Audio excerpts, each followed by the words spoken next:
Dry air at home can cause itchy eyes, sore throats, even furniture damage. The solution? A humidifier.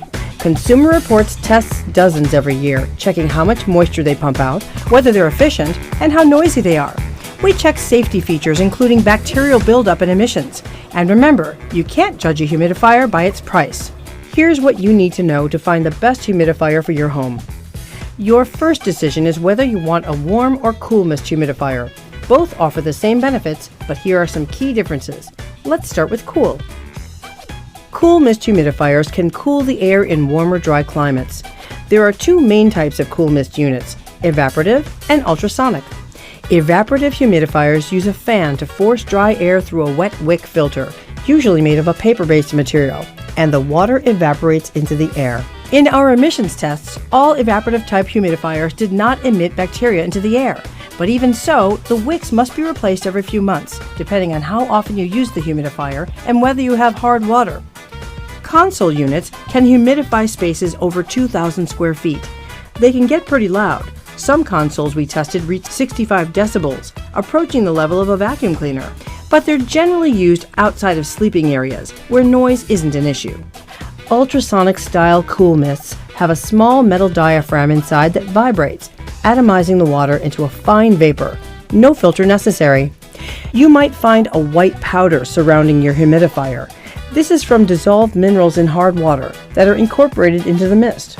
These deposits aren't harmful and can be reduced by using distilled water. You can purchase demineralization cartridges for some models, which should be replaced every 30 to 40 fillings. Overall, ultrasonics score better when it comes to noise and energy use. However, in our bacterial growth and emissions tests, all the ultrasonic models we assessed emitted some bacteria into the air, so be vigilant in cleaning them daily.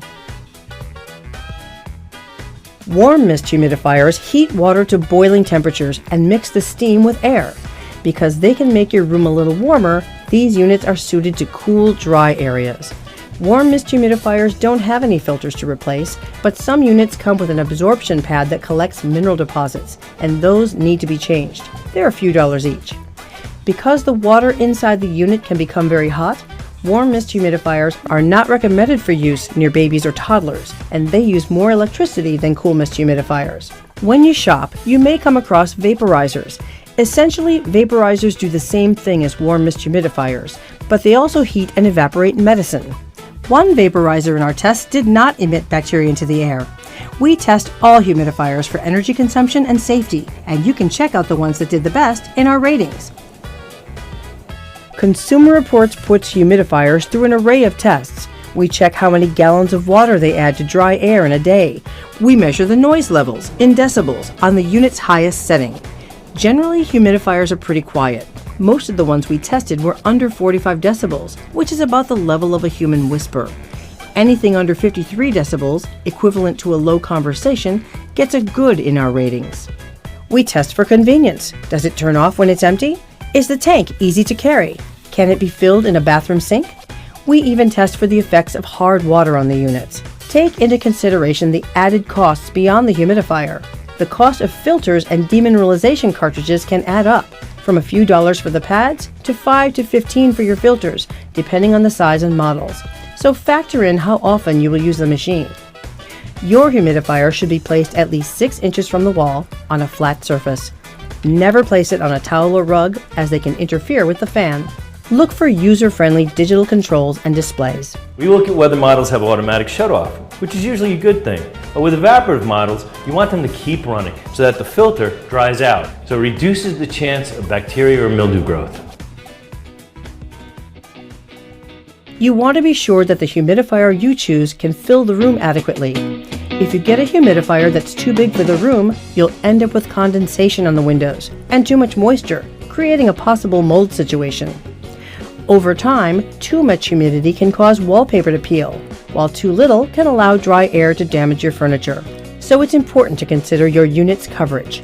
Our ratings are divided into the best humidifiers for small, medium, and large rooms, based on an average room with 8-foot ceilings.